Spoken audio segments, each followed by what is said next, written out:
एक बात हो सकती, प्यार होता है तो मांगा जा सकता, जब मर्यादा सामने आती है तो दिया भी जाता। मिलने कोई जीजी आई थी कल, थोड़ी लंबी लाइन थी जहां हम ठहरे वहां, तो वो बोले कि गुरुजी आप कथा कहते हो और कथा में आपने कभी एक बार वर्णन किया था, सीता जी ने राम जी से सोने का हिरण मांग लिया था, माँ जानकी को हिरण मांगने की क्या जरूरत थी?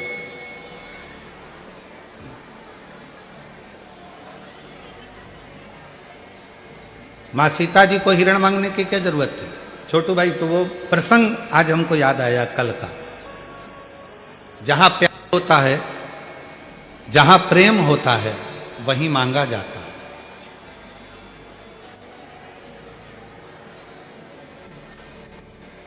प्यार होगा, प्रेम होगा तो मांगा जाएगा,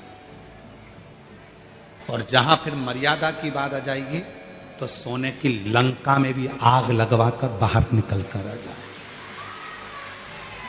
मर्यादा जहां पर, मेरे भारत की नारी में, मेरे भारत की जितनी मेरी जीजियां हैं, जितनी मेरी बेटियां हैं, जितनी मेरी मां हैं, उनका प्रेम भी है, उनका समर्पण भी है और उनकी मर्यादा भी है। मर्यादा, और आप दर्शन कर सकते हो इन तीनों चीजों का मेरी भारत की नारी में। विदेश की नारी का हम गारंटी नहीं लेते, विदेश की नारी की हम गारंटी नहीं लेते, पर भारत की नारी की तो हम गारंटी लेते। विदेश की नारी का तो एक बार वर्णन आया, विदेश की एक महिला, उसका पति मर गया था तो वो अपने पति की कब्र पर पंखा कर रही थी।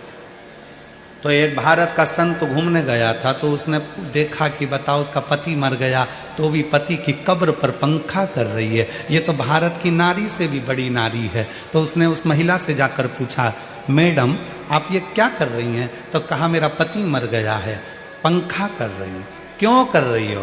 कहा हमारे देश का नियम है, जब तक पति की कब्र सूखती नहीं है तब तक हम दूसरी शादी नहीं कर सकते, इसीलिए हवा कर कर सुखा रही है। हम दूसरी जगह की बात नहीं कर सकते, पर भारत की नारी के लिए हम कर सकते हैं। भारत की नारी प्रेम करती है तो मांग भी लेती है अपने पति से, करवा चौथ का व्रत है, मुझे सामान दिलाइए, साड़ी दिलाइए, रकम दिलाइए, अंगूठी दिलाइए, ब्रेसलेट दिलाइए, चूड़ा दिलाइए, हार दिलाइए। जिद करती है, अपने पति से मांगती है। क्यों? प्रेम है, प्रेम है, इसलिए भारत की नारी मांग लेती है अपने पति से। पर जब मर्यादा और समर्पण की बारी आती है, कोई धन नहीं देता, तब वही मेरी भारत की नारी अपनी पूरी रकम गिरवे रखकर पैसा लाकर अपने पति को दे देती है। ये भारत की नारी की मर्यादा है, ये भारत की नारी की मर्यादा दर्शाई जाती है। प्रेम होगा, वो पति से मांगेगी, लाओ मुझे अंगूठी दिलाओ, करवा चौथ का व्रत है, मैंने व्रत रखा है, साड़ी दिलाओ, ये दिलाओ, वो दिलाओ। जिद करेगी, मांगेगी। क्यों? क्योंकि प्रेम है, और पति का फर्ज है, देना चाहिए। कई कई पति गुस्से में आकर के देते, मैं कहां से ला कर दूं, तुम मुझसे मांगती रहती है, तो क्या पड़ोसी से मांगे? तुमसे नहीं मांगे तो? और उसको भी मालूम है जितनी सामर्थ्यता है उसके अनुसार ही वो मांगती है।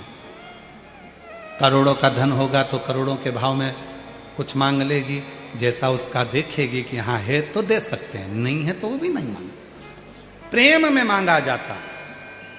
पर नारी, भारत की नारी एक ऐसी होती है, भारत की मेरी मां ऐसी होती है कि प्रेम में अपने पति से मांग भी लेती है कि मुझे ये दे दो, और बाद में जब उसे लगता है कि मेरे परिवार की मर्यादा जा रही है, संघर्ष चल रहा है, कुछ नहीं है, तो वही भारत की नारी अपने गले का हार उतार कर, पाटली उतार कर, अंगूठी उतार कर, चेन उतार कर, गिरवे रख कर धन भी ला कर दे देती है। ले जाओ, इसको गिरवे रखिए, आप इसको दिया, तुम्हारी फैक्ट्री में लगा देना, दुकान में लगा देना, तुमको तकलीफ है उसमें लगा देना, चिंता मत करो, तुम इसको लेकर जाओ। वो कहता है नहीं ये तेरे गले का है, नहीं ना मैं बाद में बना लूंगी, तुम ले जाओ इसको। प्रेम, उसी तरह शंकर भगवान को अगर आप एक लोटा जल दे रहे हो तो प्रेम में दे रहे हो, शंकर भगवान को बेलपत्र दे रहे हो तो प्रेम में दे रहे हो, शंकर भगवान को अगर धतूरा दे रहे हो तो प्रेम में दे रहे हो, शंकर भगवान को अगर भस्म दे रहे हो तो प्रेम में दे रहे हो, भगवान शंकर को अगर दीपक लगा रहे हो तो प्रेम में लगा रहे हो, भगवान शंकर को यदि कुछ दे रहे हो तो प्रेम में दे रहे हो।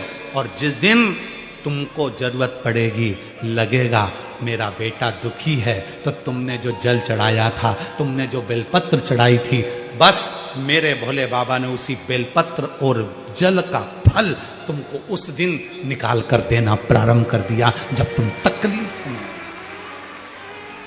जब तुम कष्ट में आए, जब तुम दुखी थे, तुम परेशान।